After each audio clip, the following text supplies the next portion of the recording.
Karen brought 50 people to steal my marina in broad daylight. The woman leading this invasion stepped out of her BMW, wearing a smug smile that could curdle fish bait. HOA President Lydia Mansfield had brought her entire yacht club to my private marina for what she called a community celebration. The diesel fuel smell mixed with my rising fury as she waved at me like I was the hired help. She had no idea this Marine combat engineer had just finished installing something special at every entrance. Hydraulic steel bollards that would rise from the ground like mechanical soldiers. 6 months of psychological warfare was about to end in the most satisfying trap I'd ever built. This is how I turned Karen's biggest power play into her worst nightmare. What would you do if someone invaded your property to steal it in broad daylight? My name's Curtis Dockwater, and 3 years ago, I bought Willow Bay Marina with every penny of my military disability settlement and retirement savings. I'm 59 years old, a former Marine combat engineer who spent 2 tours in Afghanistan building bridges and clearing roadside bombs, until an IED blast left me with a purple heart, hearing loss in my left ear, and chronic pain that flares up whenever storms roll in. That marina wasn't just a business investment, it was therapy. After coming home from Kandahar province with PTSD that the VA couldn't quite fix, I found peace in the sound of water lapping against boat hulls. I talked to those boats like old friends. "Morning, sweet Caroline," I'd say to the old fishing trawler. "How's that engine treating you?" The smell of marine fuel and rope grounded me when flashbacks threatened to surface. Every rope I tied, every board I replaced, every customer I served, that place saved my life when the government couldn't. Then came Lydia Mansfield. She'd inherited her $2.3 million lakefront mansion from her grandmother and immediately appointed herself Queen of the Lakeside Estates HOA. The 44-year-old real estate heiress had that old money confidence that comes from never being told no. To her, my marina was an eyesore that lowered property values, filled with those people who trailered their fishing boats instead of owning proper yachts. It started innocently enough last March. Lydia had actually asked, to use my pavilion for a small HOA meeting. Just 20 people, she promised, 2 hours maximum. I figured it was good neighbor policy, so I agreed. 20 became 40, 2 hours became 5. Her guests treated my restrooms like personal facilities, leaving them trashed with expensive makeup containers and champagne bottles scattered across my dock. The crunch of gravel under her designer heels announced her arrival, and that overpowering perfume of hers mixed with the honest smell of dock tar and lake breeze. When I mentioned the mess afterward, Lydia smiled that practiced sorority girl smile. "Oh, Curtis, honey, don't be so dramatic. Community spaces are meant to be used by the community." Community spaces? This was my private marina that I'd bought with my own blood money. The next month, she showed up with 40 yacht club members who parked in customer spots, blocking my paying clients.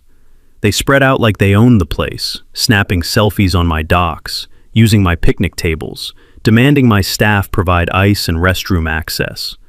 When I politely suggested they move to the public pavilion down the shore, Lydia's laugh tinkled like breaking glass.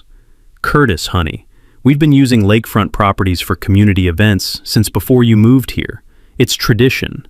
Tradition. As if 3 years of trespassing created some legal precedent. That evening, I researched property law until my eyes burned, called my lawyer friend Jerry from the VFW post, even contacted the county clerk to confirm my deed restrictions. The conclusion was crystal clear. My marina was private property, and Lydia had no more right to use it than I had to host barbecues in her backyard. But when I tried to establish boundaries, Lydia's demeanor shifted like a storm front moving across the lake. The practiced smile vanished, replaced by cold calculation. "Curtis," she said, her voice dropping to a threatening whisper, "you wouldn't want the HOA to discover any violations of community standards, would you? Noise complaints from boat engines? Environmental concerns about fuel runoff? Property line disputes?" She leaned closer, that perfume mixing with the sulfur smell of approaching thunder.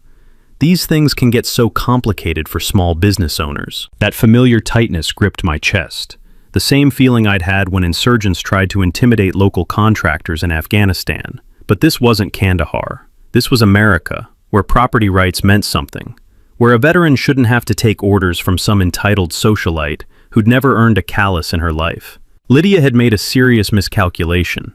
She was threatening the wrong Marine. 2 weeks later, Lydia escalated by scheduling monthly yacht club meetings at my pavilion without even asking. She sent out HOA newsletters listing Willow Bay Marina Community Pavilion as the meeting location, complete with my address. The first I heard about it was when 30 Range Rovers and Mercedes started arriving at 6 p.m. on a Tuesday, their headlights sweeping across my dock like enemy searchlights. I limped out to find Lydia setting up a portable bar on my picnic table, while her friends photographed themselves against my boats. The sound of champagne corks popping mixed with the gentle slap of waves against hulls, and my evening customers, working folks who came to fish after their shifts, found nowhere to park and left without buying bait or fuel. "Lydia, you can't just—" "Oh, Curtis," she interrupted, her voice carrying that patronizing tone reserved for service workers. "Don't worry, we'll clean up afterward. Though you might want to pressure wash these tables. They're rather rustic." I bit back my first response, a string of Marine Corps vocabulary that would make a drill sergeant blush. Instead, I pulled out my phone and started photographing everything. The unauthorized vehicles, the commercial-grade catering setup, the yacht club meeting banner stretched between my dock posts. Every photo was time-stamped and geotagged. "Ma'am, this is private property. You don't have permission to be here." Her laugh sparkled like the diamonds on her wrist. "Curtis, honey, you're being terribly antisocial. This marina serves the entire community." "No, ma'am, it doesn't. This is a private business on private land." I handed her a printed copy of my property deed and a formal trespassing notice Jerry had helped me prepare. The document was polite but clear. Any unauthorized use of the marina would result in criminal charges. But then, Lydia did something I never expected. She pulled out her own folder, a thick stack of official-looking papers that made my stomach drop to my boots. "Well, isn't this interesting?" she said, spreading the documents across my picnic table like playing cards. "According to these HOA covenants, which predate your ownership by 15 years, all lakefront properties must provide reasonable community access to shared waterfront amenities." I felt the blood drain from my face as I recognized county surveyor stamps on the documents. "Furthermore," she continued, her voice taking on the tone of someone reading a death sentence, "your marina dock extends beyond your property line into community waters. Any attempt to restrict this access could result in a covenant violation lawsuit. The penalties start at $5,000 per incident, plus legal fees." She leaned closer, perfume mixing with the honest smell of marine fuel. "Curtis, the HOA has a very good lawyer." The sound of her yacht club friends laughing and clinking glasses echoed across the water like enemy fire. I watched 30 years of retirement savings potentially evaporate in legal fees, all because I'd tried to stand up for my property rights. But something in her smile didn't quite reach her eyes. Those documents looked too clean, too convenient, too perfectly timed. In Afghanistan, I'd learned to spot fake paperwork. One forged signature could get a convoy ambushed. These papers felt wrong. As Lydia's party continued into the night, I retreated to my office and started making phone calls. First to the county clerk's office, then to Jerry. Finally, to my old military buddy Jake Morrison, who specialized in investigating fraudulent government documents for the IRS Criminal Investigation Division. By midnight, I had my answer.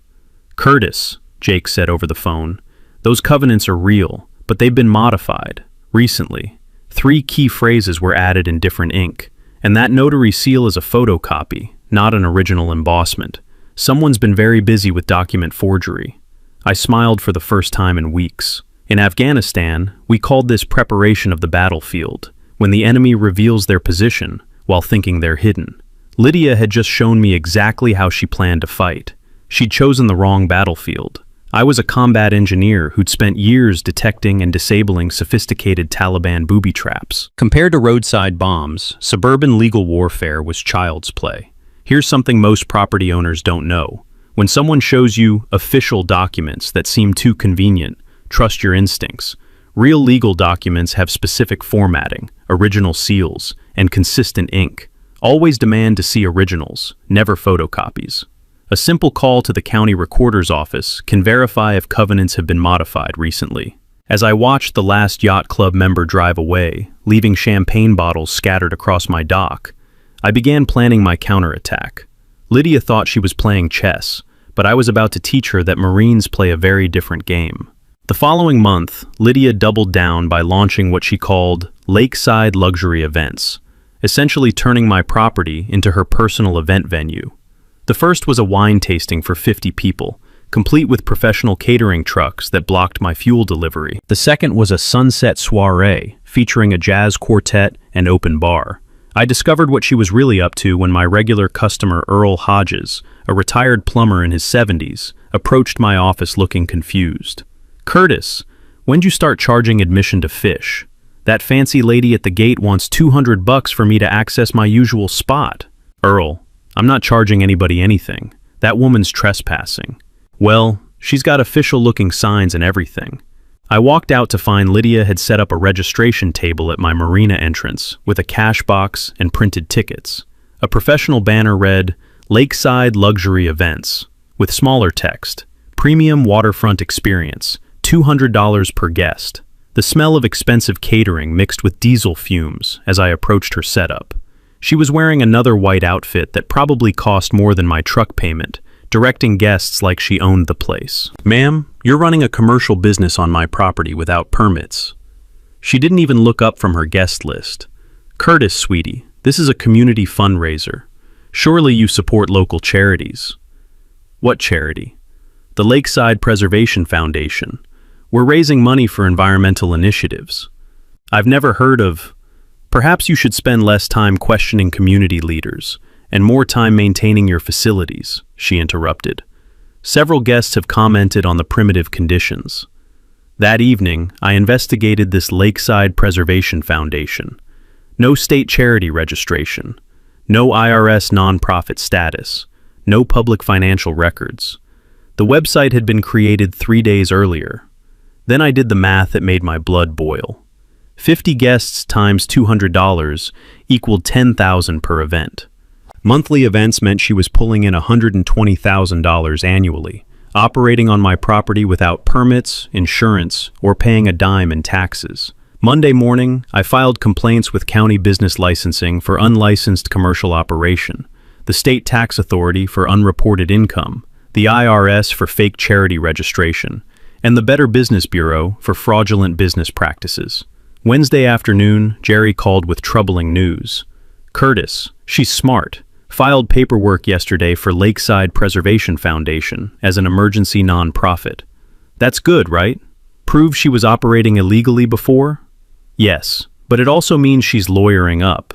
This is about to get expensive." The next Thursday, things got worse. I called the sheriff about trespassing during one of her active wine events. Deputy Martinez arrived, talked privately with Lydia for 10 minutes, then approached me with a dismissive attitude. "Sir, this appears to be a civil matter. HOA disputes need to be resolved through proper channels." "Deputy, she's running a commercial business on my private property without permits."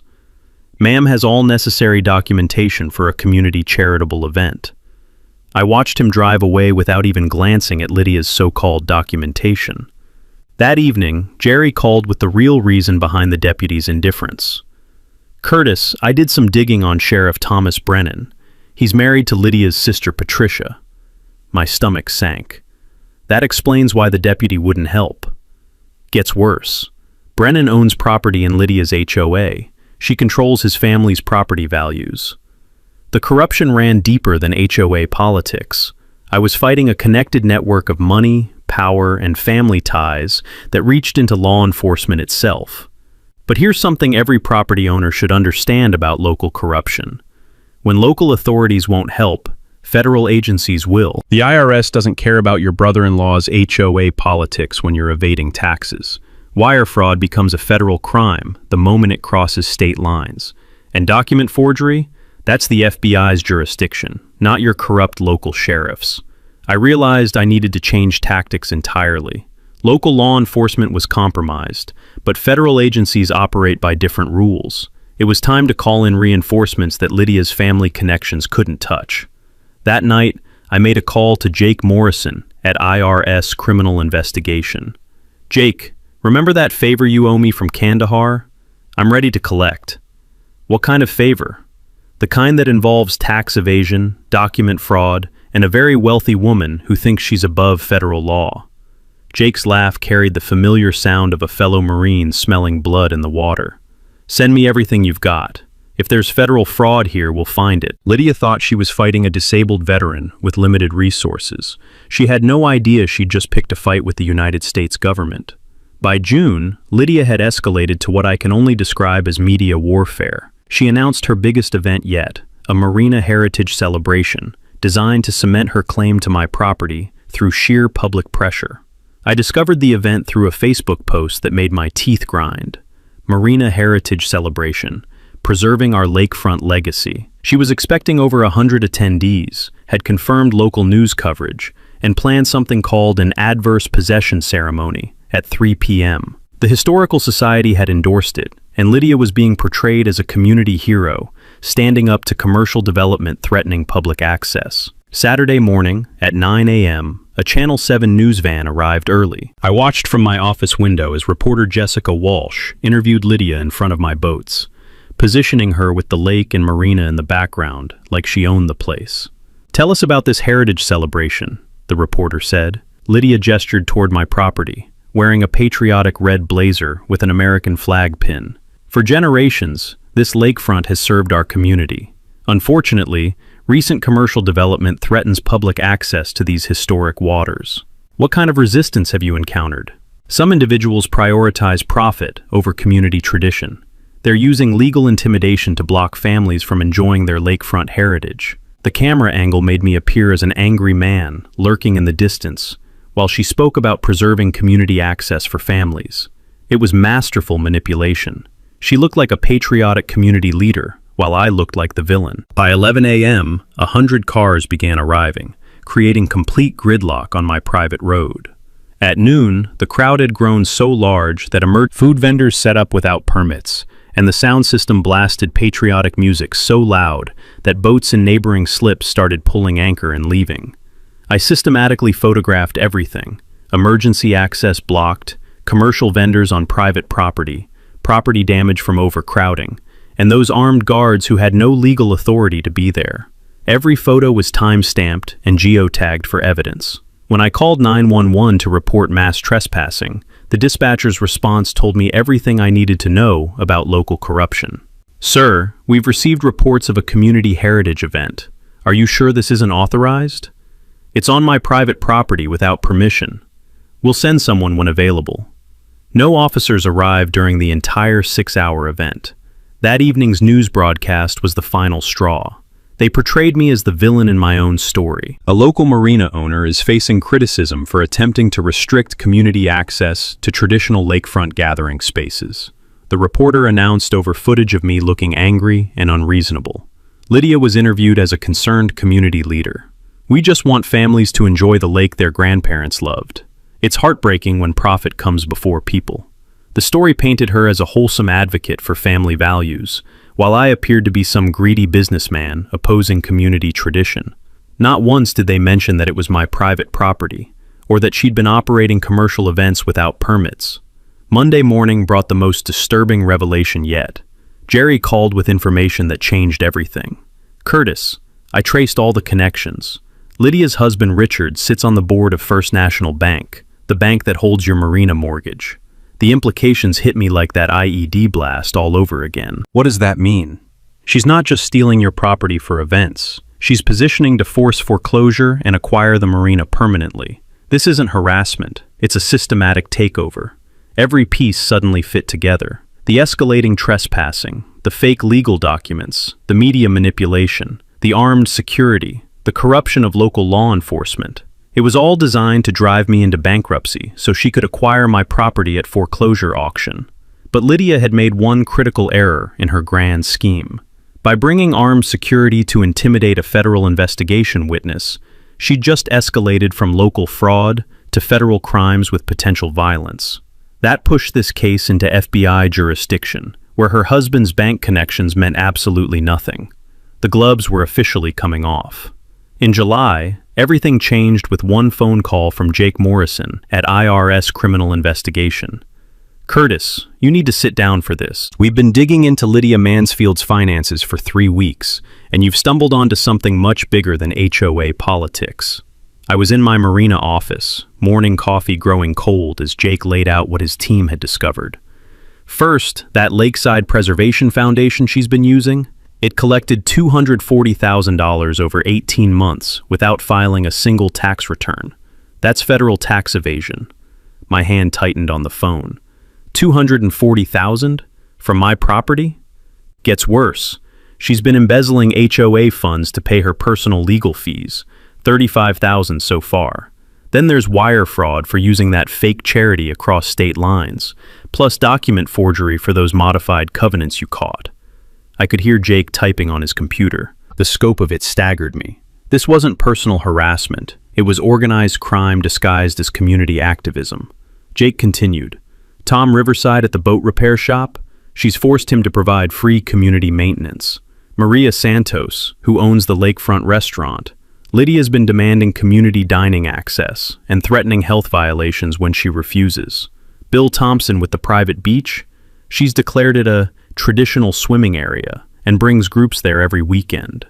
Each name Jake mentioned represented another veteran or working-class business owner being systematically victimized by Lydia's operation. Sarah Mitchell's dock rental business was being undercut by Lydia collecting unauthorized rental fees. Dave Wilson's fishing guide service was being disrupted by claims of community fishing rights. Carol Peterson's waterfront cabin rental was losing bookings because Lydia redirected guests to her events. The pattern is identical every time, Jake explained. She starts with small requests for community access, then when someone uses multiple federal crimes as part of an ongoing criminal enterprise, that's organized crime territory. We're talking 20-year sentences. Jake's voice took on that familiar Marine intensity. Curtis, she picked the wrong veteran to mess with. Not only are we going after her for fraud, but that armed security detail she brought to intimidate you, that's witness tampering in a federal investigation. What do you need from me? Keep doing exactly what you've been doing. Document everything, stay safe, and let us handle the federal side. We're coordinating with FBI, State Attorney General, and federal marshals. When we move, it'll be overwhelming force at the decisive moment. For the first time in months, I felt that familiar Marine confidence returning. Lydia thought she was fighting a disabled veteran with limited resources and corrupt local support. She had no idea she'd just declared war on the United States government. August was preparation month. While Lydia planned her biggest event yet, a Labor Day community Marina festival, expecting 200 people, I was quietly building the trap that would end her criminal enterprise permanently. The first piece was physical security. I visited an industrial equipment supplier in the neighboring county, telling them I needed property protection for a single access road. "What kind of system are you thinking?" the salesman asked. "Something that can secure the entrance remotely, reliable in all weather, preferably invisible until activated." He showed me hydraulic bollards, 8-inch diameter steel posts that rise from the road surface via underground cylinders. When retracted, they're completely flush with the pavement. When activated, they lock into position 3 feet above ground in 12 seconds, capable of stopping a full-size truck. The installation took me 2 weeks of night work. I dug an 18-inch trench across my private road, installed the hydraulic cylinders in concealed housings, and buried power cables alongside existing utilities. The control box was camouflaged as a landscape sprinkler system, and the remote had a 500-meter range with encrypted frequency. Most importantly, I installed a manual emergency override with key locks at both ends of the road. The last thing I wanted was to trap emergency vehicles if someone had a heart attack during Lydia's event. Here's something every property owner should know about defensive systems. Always prioritize safety over security. Any access control system must have emergency overrides that allow medical and fire response. Otherwise, you become liable for preventing emergency services, which creates more legal problems than you're trying to solve. While working on the physical trap, I coordinated the legal response with Jake Morrison. The federal case had grown into a multi-agency operation that read like a military briefing. IR's criminal investigation is handling tax evasion and fake charity charges, Jake explained during one of our secure calls. FBI is taking wire fraud and racketeering conspiracy. State Attorney General wants her for consumer fraud and document forgery. And because she brought armed security to intimidate you, federal marshals are treating this as potential violence against a federal witness. The timeline was surgical precision. All agencies would coordinate their response to coincide with Lydia's biggest event, when she'd have maximum public exposure and couldn't claim it was persecution. When you activate those bollards, that's our signal to execute warrants simultaneously, Jake said. She'll go from thinking she's won to facing federal agents in about 30 seconds. Meanwhile, I was building a coalition of the other victims. Tom Riverside from the boat repair shop, Maria Santos with her restaurant, Bill Thompson who owned the private beach. All of them had been suffering Lydia's systematic fraud in isolation, not knowing they were part of a larger criminal enterprise. We met at VFW Post 1847 on a Tuesday evening, the smell of old coffee and cigarette smoke filling Jerry Kowalski's makeshift conference room above the downtown diner. Each victim brought documentation of their specific losses, and the pattern became undeniable. She follows the same playbook every time, Maria Santos said, spreading out photos of unauthorized events at her restaurant.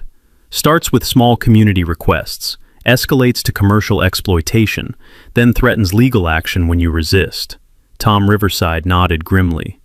Been costing me $1,500 a month in free repairs she demands for community boats.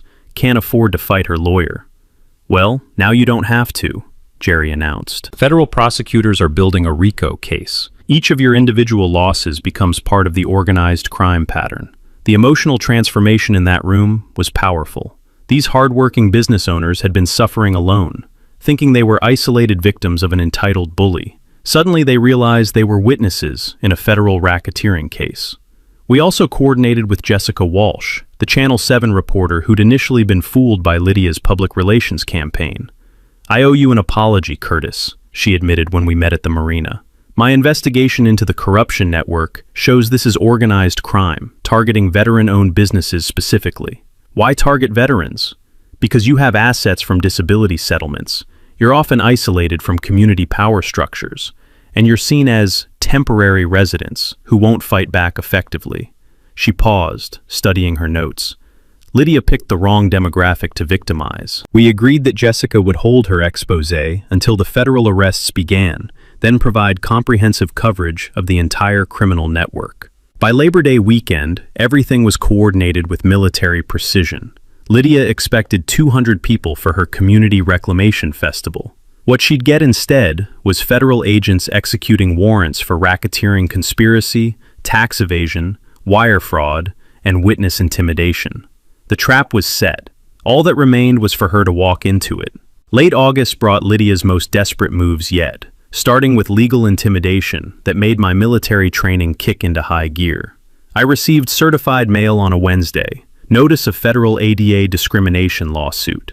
The thick envelope contained claims that my Marina denied disabled community members equal access, practiced discriminatory enforcement targeting HOA families, and violated civil rights laws. They were seeking $500,000 in damages, plus mandatory access compliance. The next day, Lydia arrived with her expensive attorney, Lawrence Blackwood, a sharp-dressed lawyer whose BMW probably costs more than most people's houses. "Mr. Dockwater," Blackwood announced, like he was reading a death sentence, "my client is prepared to pursue federal civil rights violations unless you immediately cease discriminatory practices." "What discriminatory practices?" I asked, though I could feel that familiar combat tension building in my chest. Lydia smiled that crystal-breaking smile. "Curtis, honey, your hostile attitude toward community members clearly targets families with elderly and disabled relatives. Any attempt to restrict lakefront access could constitute ADA violations," Blackwood added. "Federal penalties start at $55,000 per incident." I kept my voice level, despite wanting to use some Marine Corps vocabulary. "Gentlemen, this is private property. Community access isn't required by any law. We'll let federal court decide that," Blackwood replied, with the confidence of someone who'd never faced an actual combat engineer. The intimidation escalated when County Building Inspector Ron Gallagher showed up the next day for a surprise inspection. "Mr. Dockwater, we received complaints about safety violations. Need to inspect your fuel systems."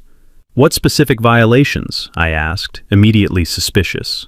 Anonymous report of environmental hazards, unsafe electrical, non-compliant dock construction. Gallagher spent 2 hours going through my facility with a fine-tooth comb, checking fuel storage, electrical systems, and dock construction. Everything was up to code. I'd made sure of that when I bought the place. But then his phone rang while I was cleaning a boat nearby, and I overheard a conversation that confirmed my worst suspicions. "Yeah, everything checks out," Gallagher said in a frustrated tone. "No, I can't write violations that don't exist. Lady, I don't care how much you donated to the sheriff's campaign. I'm not fabricating safety violations." So Lydia had tried to bribe a county inspector to manufacture violations against my marina. That was a new level of corruption, even for her. But her most dangerous escalation came Friday morning, when I discovered my marina office had been broken into. The lock showed pry marks, and inside, my computer hard drive was missing, along with filing cabinet contents including property deed copies. Security camera memory cards from the previous month had been stolen. Whoever did this had conducted a systematic search, rifling through desk drawers and attempting to crack my safe. The muddy footprints leading to the back entrance matched the tread pattern of expensive designer boots. Here's something I learned about evidence collection in the military. Always have backup systems in places your enemy doesn't expect. That break-in would have destroyed most of my documentation if I hadn't installed a hidden security camera that Lydia's people missed during their search. The backup camera footage was damning. At 2:17 a.m., Lydia's white BMW parked behind my marina building. At 2:23 a.m., she and an unknown male entered using lockpicks. The video showed systematic searching of office files, an attempted safe crack, and removal of computer equipment. They left at 2:57 a.m. with stolen property. I immediately called Jake Morrison. "I've got felony breaking and entering on video." "Perfect," Jake replied with satisfaction. "That's the final piece we needed. She just upgraded from fraud to violent crimes, which gives us RICO predicates for organized criminal enterprise." But the most disturbing revelation came that afternoon when 3 more black SUVs arrived at Lydia's mansion, bringing her armed security detail up to 9 men in tactical gear. Jerry called with urgent news. "Curtis, our contacts at the sheriff's department say Lydia's husband hired a private military contractor. These aren't local security guards. They're former special operations personnel. Why would she need that level of firepower for a community event? Because she knows federal agencies are closing in. This is a desperate woman with millions to lose, backed by people willing to use violence to protect their interests." That evening, I received a text from an unknown number that made my blood run cold. "Mr. Dockwater, this is your final warning. Tomorrow's event will proceed as scheduled. Any interference will be considered assault on community members. Our security personnel are authorized to protect participants from harassment. Comply or face consequences." I screenshot the message and forwarded it to Jake, who called immediately. "That's criminal threatening and witness intimidation. We're moving federal marshals into position. Curtis, if shooting starts, hit the deck and let us handle it." Lydia had escalated from property theft to organized crime with armed enforcement. She was no longer just stealing my marina. She was threatening violence against a federal investigation witness. Tomorrow would end this permanently, one way or another. Labor Day weekend arrived with the tension of a pre-combat briefing. Lydia had announced her Community Marina Reclamation Festival as the ultimate power play. 200 attendees, live music, food vendors, and something she called an adverse possession ceremony, designed to legally claim my property through public occupation. The event promotion on social media looked like a military campaign. Restoring public access was the theme, with Lydia positioned as a community hero fighting against property discrimination. She'd managed to get endorsements from the Historical Society, 2 city council members, and even a state representative who didn't understand the real situation. But the most disturbing element was her security escalation. Friday evening, I observed those 3 black SUVs returning to her property, bringing the tactical team up to 9 armed personnel in matching gear. These weren't rent-a-cops from the local mall. Jerry's contacts had confirmed these were former special operations contractors hired through her husband's private security company, the kind of people trained to handle situations with lethal force. "Curtis," Jerry said during our final coordination call, "federal marshals are positioned at 3 locations around the lake, The moment shooting starts, if it starts, you hit the ground and let them handle it. Saturday evening brought Lydia's final ultimatum via text from that same unknown number. Mr. Dockwater, final notice. Tomorrow's community reclamation will proceed as planned. Any attempt to interfere with traditional lakefront access will be met with appropriate response. Our personnel are authorized to ensure participant safety through necessary means. The threat was clear enough that Jake Morrison moved the federal response team closer to my position. Curtis, she's backed herself into a corner with millions in fraud exposure and potential decades in federal prison. Desperate people with private armies make dangerous decisions. That night, I reviewed every detail of the plan one final time. My bollard system was tested and ready. Hydraulic pressure optimal, battery backup at full charge, remote control confirmed to 500 meters range. Emergency override keys were positioned at both ends of my road for medical access. All federal agencies were coordinated for simultaneous warrant execution the moment I activated the gate system. IRS Criminal Investigation, FBI, State Attorney General, and federal marshals. Overwhelming response to a criminal enterprise that had operated for years through corruption and intimidation.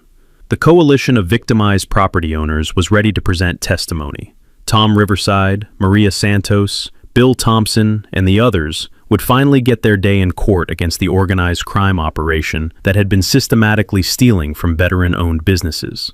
Jessica Walsh at Channel 7 had her comprehensive exposé prepared, documenting the corruption network that reached into local law enforcement and city government. The story would break the moment federal arrests began. But as I lay in my Marina office that night, listening to water lap against boat hulls and checking my hidden security cameras every few minutes, I couldn't shake the feeling that Lydia was planning something beyond just another illegal event. The intelligence picture painted by Jake's investigation was sobering. This wasn't just local fraud. It was a sophisticated real estate operation designed to force property sales through systematic legal intimidation. My Marina was valuable waterfront property that Lakeside Development LLC wanted to acquire through foreclosure. Tomorrow's Community Reclamation Festival was designed to be the final blow. Massive property damage, legal claims for adverse possession, media coverage portraying me as an unreasonable extremist opposing community traditions, all designed to justify taking my property permanently. But Lydia had made the same mistake that insurgents made in Afghanistan.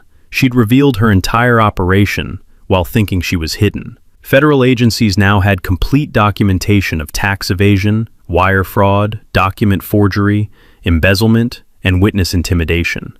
The psychological pressure was exactly like pre-mission tension in Kandahar province. Hours of preparation focused into one decisive moment where everything either worked perfectly or went catastrophically wrong. At 0300 hours, I made my final equipment check. Bollard system operational, backup power systems charged, communication links to federal agencies confirmed, emergency protocols reviewed. Jake's final briefing had been clear. When you activate those gates, Lydia goes from thinking she's won the war to facing federal arrest warrants in 30 seconds. Her armed security won't save her from tax evasion charges. Here's something every veteran knows about decisive battles. You don't win through overwhelming force. You win through superior preparation, accurate intelligence, and choosing the right moment to spring the trap. Lydia thought she was bringing 200 people to claim my property through adverse possession. What she was actually doing was assembling the largest possible audience for her federal arrest on organized crime charges. The irony was perfect. Her own ego and need for public validation would provide maximum humiliation when the trap finally sprung. Dawn was breaking over Willow Bay. Time to finish this war. Labor Day Sunday, 2 p.m. I stood at my Marina office window, watching the largest convoy yet snake down Willow Creek Private Road. 180 vehicles carrying Lydia's army of supporters for what she'd announced as the Community Marina Reclamation Festival. Her white BMW led the procession like some kind of entitled general, followed by the Channel 7 news van, then an endless stream of luxury cars filled with people who had no idea they were about to witness federal arrests for organized crime. The smell of diesel fuel mixed with my combat-trained focus as I watched Lydia's tactical security team position themselves around my property. 9 armed contractors in matching gear, moving with military precision, establishing overlapping fields of fire like they expected a gun battle. By 2:15 p.m., the crowd had spread across my entire marina property. Professional sound equipment blasted patriotic music, while Save Our Lake banners were hung from my dock posts.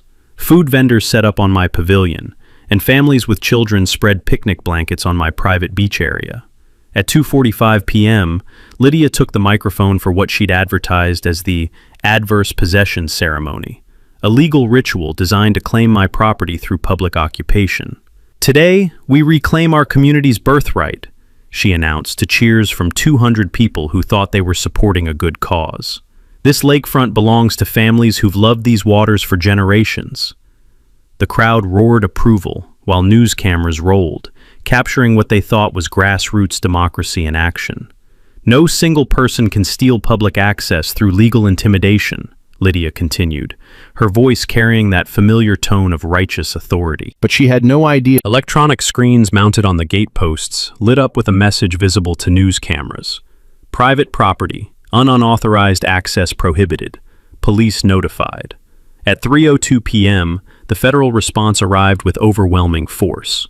12 FBI vehicles with emergency lights activated surrounded the trapped crowd.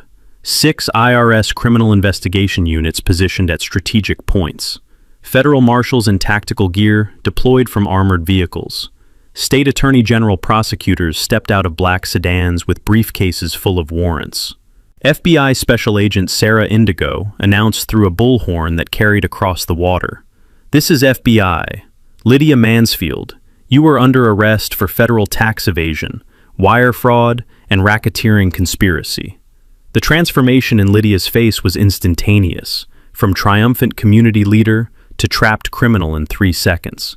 She screamed into her microphone, "This is harassment. Curtis, open these gates immediately." I walked slowly through the crowd toward the pavilion, my marine bearing steady despite the chaos around me. "Ma'am, this is private property. You're trespassing with 200 people." "I have community rights," she shrieked, her carefully constructed public image crumbling on live television. "You have the right to remain silent," I replied calmly. Agent Indigo approached with handcuffs while addressing the news cameras. "This investigation has uncovered systematic fraud targeting veteran-owned businesses around this lake. Evidence includes tax evasion exceeding $240,000, document forgery, and organized criminal enterprise involving multiple victims." The crowd's mood shifted as they realized they'd been manipulated. These weren't community advocates. They were props in a criminal operation designed to steal property from working veterans. "Wait," one confused. "Curtis," Agent Indigo said as federal vehicles departed with their prisoners. "You've helped us dismantle the largest property fraud operation this state has ever seen." Justice served with military precision. 6 months later, Lydia Mansfield was facing 25 years in federal prison. The charges read like a crime novel: tax evasion, wire fraud, racketeering conspiracy, witness intimidation, and about a dozen other federal crimes that carried serious time. Her financial empire crumbled faster than a house of cards in a hurricane. The IRS seized her lakefront mansion to pay back taxes and penalties totaling over $500,000. Her fake charity operation resulted in an additional $300,000 in victim restitution. Legal fees consumed another $400,000, forcing her into personal bankruptcy. The corruption network she'd built fell apart just as quickly. Sheriff Brennan was forced to resign after federal investigators uncovered evidence of official misconduct. His pension was forfeited, and he faced his own charges for obstruction of justice. Deputy Martinez was suspended pending investigation, though he eventually kept his job after cooperating with prosecutors. County Inspector Ron Gallagher, the honest man who'd refused Lydia's bribery attempts, was publicly commended and promoted to chief building inspector. Sometimes good guys do win. The HOA dissolved completely and reformed under new leadership that actually respected property rights. Amazing how that works when criminals aren't running the organization. My marina business exploded in the best possible way. Channel 7's week-long exposé on the veteran business targeting scheme brought customers from 3 counties. Families drove hours just to fish at the place where a Marine had stood up to organized crime and won. Property values around the lake increased 30% once Lydia's harassment campaign ended.